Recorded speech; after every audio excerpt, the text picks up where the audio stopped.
Today we're diving deep not into the latest supercar, but into the fascinating world of submarines, specifically Pakistan's submarine fleet. Now, you might not think of Pakistan and submarines in the same sentence, but trust me, these guys mean business. Picture this: 1948, Pakistan's just been born.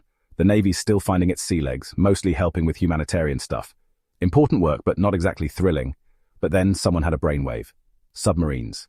Stealthy, deadly, a real game changer. In 1964, Pakistan took the plunge, becoming the first in the region to establish a submarine command. It was a bold move, a statement of intent. And they weren't messing around. They bought their first submarine, a proper beast called PNS Ghazi. This wasn't just some rusty tub. PNS Ghazi was a Cold War warrior, ready to rumble. And rumble it did, playing a blinder in the 1965 war with India. Just its presence sent shivers down their spines. That's the power of a submarine. Pakistan was onto something special. This was just the beginning.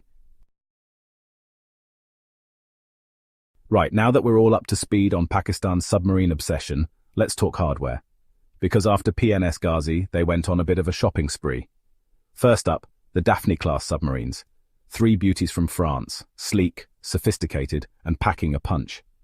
These French fancies served Pakistan well for over 3 decades. Talk about value for money. But the Navy wasn't done yet. They had a taste for the deep, and they wanted more. Enter the Agosta-70s, another French masterpiece. Bigger, badder, and even more capable. These things were the Ferraris of the submarine world. But Pakistan wasn't just buying off the shelf. They were learning, adapting, and building their own expertise. By the 1990s, they were ready for the next level, the Agosta-90s. Now, these were something else. Air-independent propulsion, state-of-the-art sensors, weapons that'd make your hair stand on end. This wasn't just about keeping up with the Joneses. This was about Pakistan becoming a serious player in the submarine game. And believe me, they were just getting warmed up.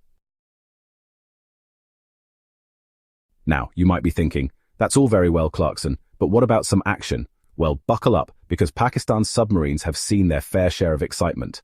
Take Operation Dwarka in 1965. The Indians were throwing their weight around, so Pakistan decided to play a little game of cat and mouse.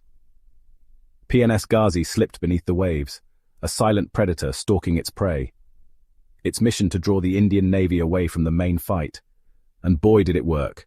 The Indians were sent into a right tizzy, chasing shadows while Pakistan's surface fleet went to town. But the real hero was PNS Ghazi. In the 1971 war, it was sent on a daring mission to keep the Indian Navy guessing. It was a dangerous game, and tragically PNS Ghazi was lost with all hands. A dark day, but one that only cemented the legend of Pakistan's submarine force. These were more than just machines. They were crewed by brave men who knew the risks and faced them head-on. Today, Pakistan's submarines continue to patrol the deep, ready to defend their nation's interests. Silent, watchful, the guardians of Pakistan's maritime domain. So, where does Pakistan's submarine fleet go from here? Well, they're not resting on their laurels, that's for sure. They've got big plans, and they've got the ambition to match. They're designing and building their own submarines now, the Agosta-class. These are cutting-edge, state-of-the-art, and they mean Pakistan is a serious player in the submarine game. The future of Pakistan's submarine force is looking very bright indeed. They've come a long way from those early days, but one thing hasn't changed: their commitment to defending their nation, no matter the cost. So next time you're near the ocean, take a moment to think about the silent warriors patrolling the depths.